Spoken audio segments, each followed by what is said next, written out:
Muy buenos días, mis queridos hermanos y amigos que nos ven a través de las redes sociales. Quiero agradecer al Señor por este tiempo de poder alabar y adorar a nuestro Dios, desde nuestros hogares y en compañía, en muchos de los casos, de nuestros seres queridos. Y en esta mañana continuaremos con nuestro estudio en el libro de los Hechos, capítulo 9, versículo 31 al 43. Vamos a leer los primeros versículos y dice así: Entonces las iglesias tenían paz en toda Judea, Galilea y Samaria, y eran edificadas andando en el temor del Señor, y se acrecentaban fortalecidas por el Espíritu Santo. Y aconteció que Pedro, visitando a todos, vino también a los santos que habitaban en Lida, y halló allí a uno que se llamaba Eneas, que hacía 8 años que estaba en cama, pues era paralítico. Y le dijo Pedro: Eneas, Jesucristo te sana, levántate y haz tu cama. Y enseguida se levantó. Y le vieron todos los que habitaban en Lida y en Sarón, los cuales se convirtieron al Señor. Oremos. Señor, muchas gracias por esta mañana, gracias por la oportunidad que nos das de poder abrir tu palabra, de poder buscarte a ti en oración.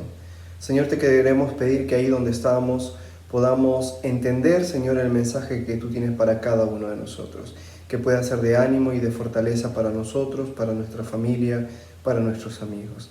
Te amamos, Señor, y te entregamos todo este tiempo solamente a ti. En el nombre de Jesús. Amén. El mensaje de hoy se llama La pandemia de los creyentes. ¿Han escuchado la palabra pandemia? ¿Saben qué significa? Pandemia es una enfermedad epidémica que se extiende a muchos países o individuos. No estoy usando esta palabra con el fin de causar más ansiedad ni tristeza. El director de la Organización Mundial de la Salud advirtió: esta palabra no debe ser usada a la ligera o descuidadamente, ya que si la usamos incorrectamente puede causar miedo irrazonable o una aceptación injustificada de que la lucha ha terminado, lo que llevará al sufrimiento y muerte innecesaria. ¿No es eso justamente lo que está sucediendo ahora? Las personas están viviendo en temor. Temor de enfrentar algo nuevo. Temor de enfrentar algo peligroso y sobre todo temor de enfrentar a la muerte y de no conocer su futuro, dando como resultado la desesperanza. Y saben, este temor no es algo nuevo para la iglesia. Si recordarás allí en Hechos capítulo 8, versículo 1 y el versículo 3 y el versículo 4, y también en Hechos capítulo 9, versículo 1, hemos visto cómo se inició la gran persecución contra los primeros discípulos del Señor, una gran persecución que los obligó a salir de su zona de confort, a tener que enfrentar un mundo que para muchos era desconocido, sin saber a dónde iban ni qué les sucedería, siendo expuestos a cárceles y muchos a la muerte, es decir, enfrentando el temor de la persecución. Pero si leemos allí en Hechos capítulo 8, versículo 4, estos creyentes frente al temor y el peligro de muerte iban anunciando algo inesperado: la paz, una paz que solo se puede encontrar en Jesucristo. Leamos Hechos 9:31. Entonces las iglesias tenían paz por toda Judea, Galilea y Samaria, y eran edificadas andando en el temor del Señor, y se acrecentaban fortalecidas por el Espíritu Santo. Frente a la persecución, las iglesias esparcían paz. En otras palabras, ellos realizaron lo que conoceríamos como la pandemia de la paz. Contagiaron a las personas con la paz a través del Evangelio, a todo lugar que iban. Y eso es lo que nosotros como creyentes en Cristo deberíamos hacer en estos tiempos. Vivir en la paz de Dios y transmitirla con aquellos que viven en temor. En nuestro pasaje de hoy encontraremos juntos el resultado de esta pandemia de la paz. Y la primera cosa que vamos a ver es el crecimiento exponencial, como vimos en el versículo 31. Para entender mejor esta frase, crecimiento exponencial, me gustaría contarte una historia acerca de un hombre llamado Sisa y el juego de ajedrez. Cuenta la leyenda que había un rey que perdió a su hijo en la batalla y que trataron de contentarlo llevándole flores, comida, bufones y nada. hasta que llegó un hombre llamado Sisa, con un juego de mesa llamado ajedrez, y por fin el rey, aprendiéndolo a jugar y jugando, logró contentarse. Muy emocionado, el rey le dijo a Sisa: ¿Cómo puedo hacer para pagar esto que me acabas de enseñar? Y Sisa le dijo: Bueno, dame un grano de trigo por el primer cuadro del tablero. Y el rey le dijo: a ver, ¿un grano de trigo por un cuadro del tablero? Es muy poco, es ridículo lo que me estás pidiendo. Y Sisa le dijo: Bueno, dame un grano de trigo, 2 por el segundo, 4 por el tercero, 8 por el cuarto. Y ve duplicando. Sí, ya entendí, le dijo el rey. Voy duplicando los granos de trigo cada cuadro del tablero. Ya lo entendí, pero se me hace muy poco. Me estás pidiendo granos. Pero bueno, te agradezco mucho. Una semana después llegan los súbditos del rey y le dicen: ¿sabes qué? No hay manera que le paguemos a Sisa lo que pidió. Pero si nada más pidió granos de trigo. Sí, pero la cantidad que pidió no la tenemos en nuestros graneros ni en todo el mundo. Y el rey le dice: ¿pero qué me estás hablando? ¿Cuánto fue lo que pidió Sisa? Y le dicen al rey: lo que pidió fueron 18 trillones de granos de trigo. Y a esto es a lo que se llama el crecimiento exponencial. Algo que de a poquito en poquito va creciendo y duplicando la cantidad. Y esto fue lo que sucedió con los primeros creyentes que iban por todo lugar exponiendo a las personas al Evangelio de Jesucristo. Como dice en Efesios capítulo 6, versículo 15, el Evangelio de la paz. Y calzado los pies con el apresto del Evangelio de la paz. Vemos más claramente aún en el versículo 31 que hemos leído este tipo de crecimiento. Las iglesias iban creciendo y fortaleciéndose, no solo en número, sino también espiritualmente. Esto sucedió en primer lugar gracias a la obra del Espíritu Santo, pero también por aquellos que iban exponiendo a las otras personas a la paz de Dios, fortaleciéndolos y animándolos a vivir en el temor a Dios. Esta es una obra maravillosa que vamos a ver más en detalle en los siguientes versículos, allí en Hechos capítulo 9, versículo 32 al 43. Comencemos con el versículo 32 al 35. Aconteció que Pedro, visitando a todos, vino también a los santos que habitaban en Lida, y halló allí a uno que se llamaba Eneas, que hacía 8 años que estaba en cama, pues era paralítico, y le dijo Pedro: Eneas, Jesucristo te sana, levántate y haz tu cama. Y enseguida se levantó. Y le vieron todos los que habitaban en Lida y en Sarón, los cuales se convirtieron al Señor. Pedro expuso desde un inicio al paralítico a la persona del Señor Jesucristo. Él no se proclamó a sí mismo. Él conocía que la verdadera necesidad de esa persona era Jesús, que la necesidad de todos nosotros es del poder de Cristo. Y eso es lo que Pedro transmitía. El resultado de esto fue que el paralítico pudo experimentar el poder de Cristo en su propia vida. Y no solo él, lo más valioso es que pudo ver a muchos que se convirtieron al Señor por lo que Dios hizo en su vida, como vimos allí en el versículo 35. Como dice en Juan 16:33, estas cosas os he hablado para que en mí tengáis paz. En el mundo tenéis tribulación, pero confiad, yo he vencido al mundo.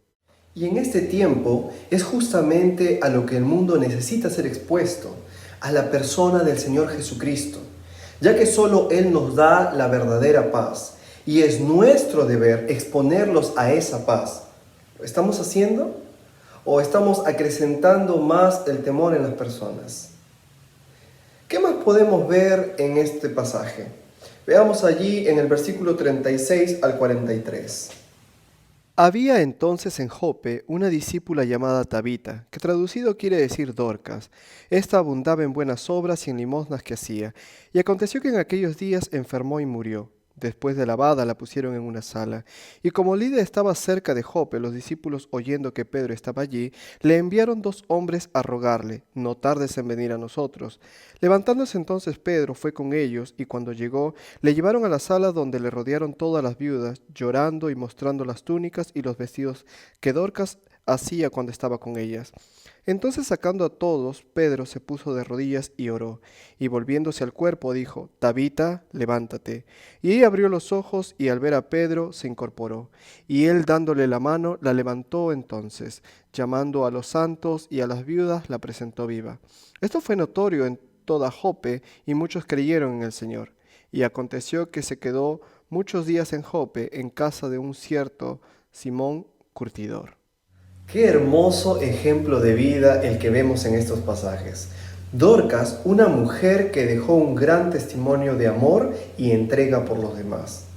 Y esto me hace pensar en cuál es el testimonio que estamos dejando como creyentes hoy en día. Pero volviendo al pasaje, podemos ver cómo Pedro expone la vida de Dorcas ante Dios. Él no realiza el milagro por su poder, sino que él clama a Dios por ella, y es Dios quien hace el milagro.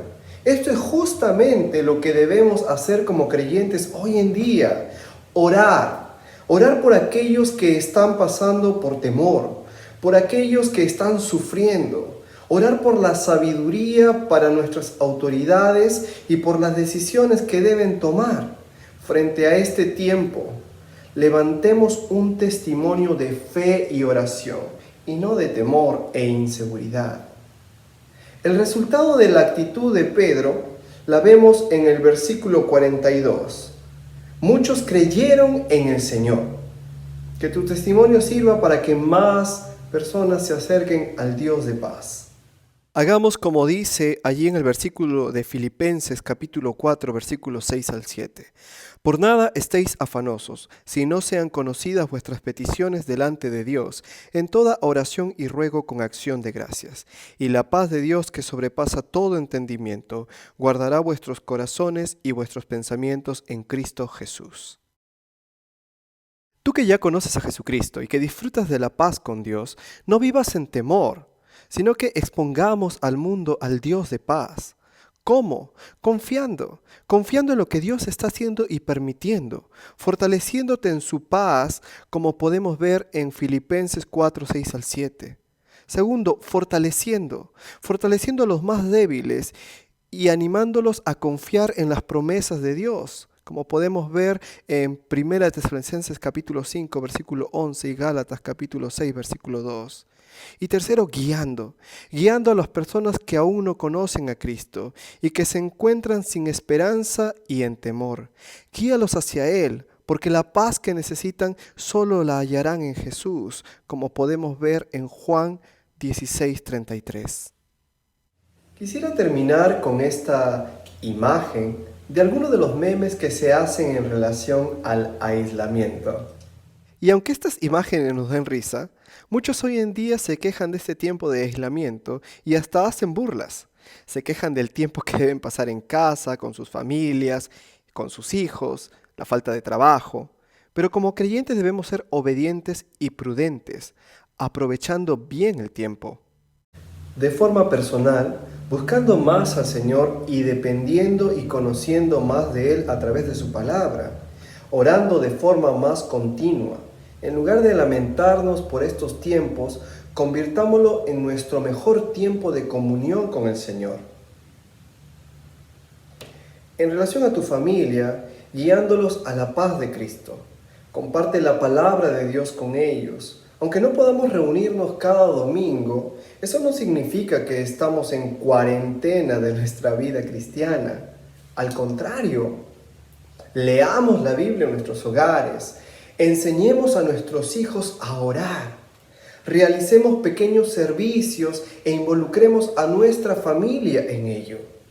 Y anima a las personas de tu alrededor, ofreciendo esperanza y paz, y no acrecentando el temor. Que Dios te bendiga y que tengas una maravillosa semana. Contagia la pandemia de la paz. Vamos a orar. Señor, muchas gracias por esta mañana, gracias por tu palabra y gracias por hablar a nuestros corazones de la importancia de transmitir tu paz a otros. Señor, ayúdanos a ser un testimonio público en este tiempo de ánimo, de esperanza, de creyentes que hablan de la verdadera paz que solamente podemos encontrar en Jesucristo. Gracias, Señor, por tu amor y gracias por tu palabra nuevamente. En el nombre de Jesús. Amén. Nos vemos la próxima semana.